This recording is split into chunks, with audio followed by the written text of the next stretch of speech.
Welcome to this week's Eternal Monday. We're going to continue looking at the Eternal format ban list. Today, I think we're going to be looking at some of the more obvious choices for the ban list, I think, but it's worth highlighting them anyway to kind of acknowledge why they're here in the first place. So up first, we have the one of the most dreaded cards in the base Neo format, Super Energy Removal. Super Energy Removal is an extraordinarily oppressive card that very much changed how decks could be constructed back in the early days of the game. It basically meant that if you could attack for a decent amount of damage with one energy, you were okay. Otherwise, you had to have some sort of crazy energy acceleration like Blastoise's Rain Dance to basically do anything. This is a big part of the reason decks like Haymaker actually had success. Super Energy Removal is a huge part of that.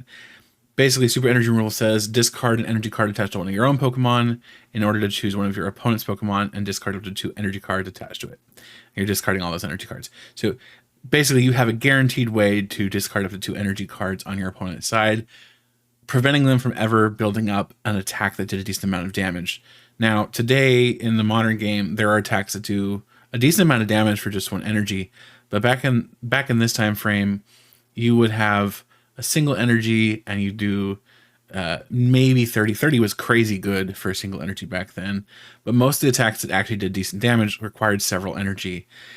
The thing is that even with the Eternal format, even with all the extra card pool, cards like this basically prevent you from doing or from running any deck that isn't super heavy on energy acceleration and on energy recursion.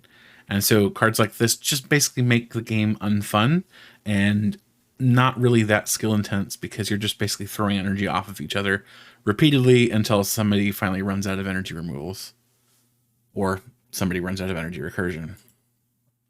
Up next is Super Energy Removal 2. Now this one's a little bit more of an eyebrow raiser.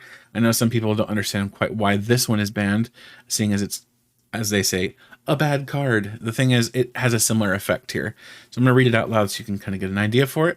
It says, flip 2 coins. If both are heads, discard all energy cards attached to the defending Pokemon. If all are tails, discard all energy cards attached to your active Pokemon. If one is heads and one is tails, this card does nothing. So you're thinking, okay, well, I have to get 2 heads, but it would knock out all of the energy on my opponent's active Pokemon. So I have a 25% chance to just discard every energy attached to my opponent's active. That's actually fairly good. Now, there is another card in the format called Will that allows you to change the result of a coin flip, basically giving you a 50% chance of getting Super Energy Removal to nuke all of the energies on your opponent's active Pokemon. So again, we're increasing that control a bit more. But the reason this card, and well, the biggest reason this card was hit is ultimately because control archetypes would abuse this in such a way that allows them to use this, and even if it fails, not really suffer any repercussions for it. So if they get 2 tails, right, they're removing all the energy on their active Pokemon, but chances are, as a control archetype, they're not running any energy in their deck, and let alone have any attached to their active Pokemon. The flip side is, of course, that a non-control archetype is probably going to have some energy in play, which basically means that Super Energy Removal 2 fairly heavily favors these control decks that could run a card like Will, or they could just take the chance on getting the 25% success rate and ultimately force other decks to just lose because they can't get energy out fast enough. This makes it so that energy control and resource depletion is just too fast for the format. Similarly, of course, is energy removal. For much the same reason as Super Energy Removal, this card's removed. There is a reason Crushing Hammer has a coin flip on it. Crushing Hammer with a coin flip, of course, if you've ever played against Crushing Hammer, it's a pretty frustrating card. If you can imagine that card with no coin flip, that's energy removal. It's literally just a guaranteed removal of any energy on one of your opponent's Pokemon. Doesn't have to be the active, doesn't have to be specifically a bench Pokemon, doesn't have to be a basic or any specific type of Pokemon. Just any energy on one of your opponent's Pokemon is a guaranteed removal. And this is why this card also is a bit strong.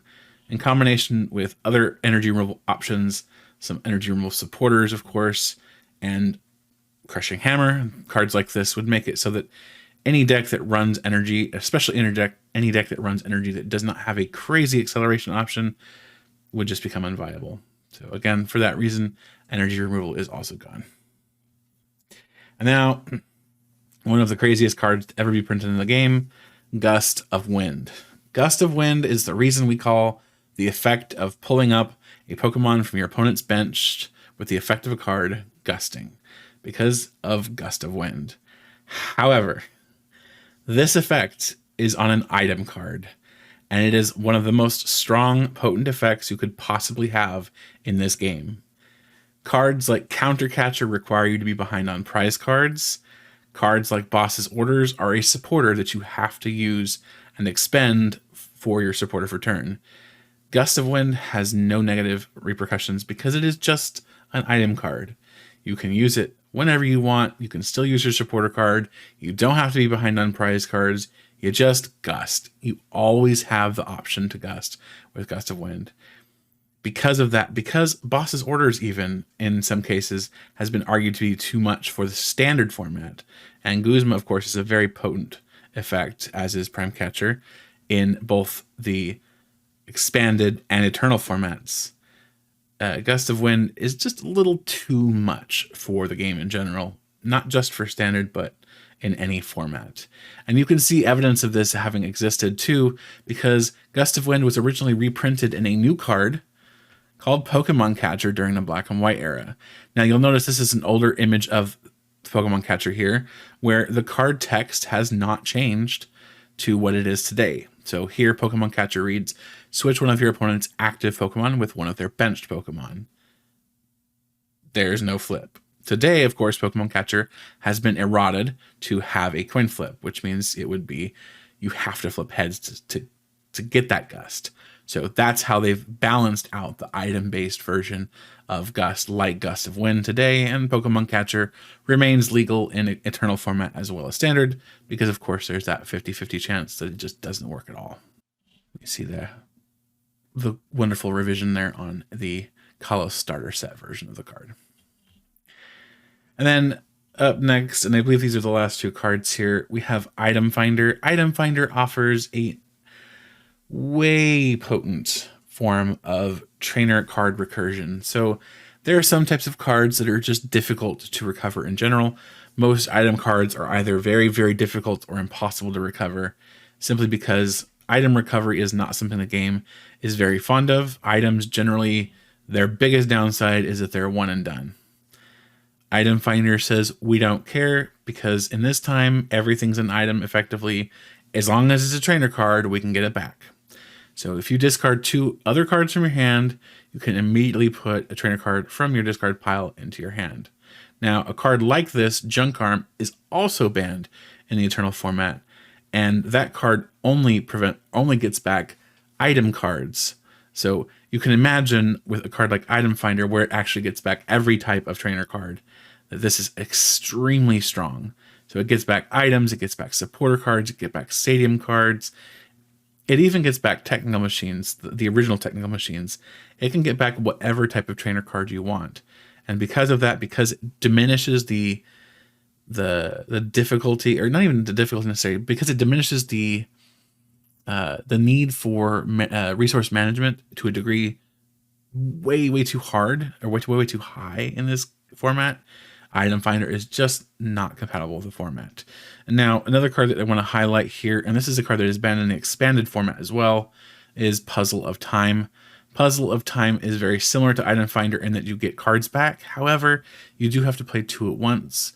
But unlike Item Finder, they can be two of whatever cards, which makes this card also extraordinarily potent and also far too powerful for the Eternal format, let alone the expanded format. That is going to be it for today's video.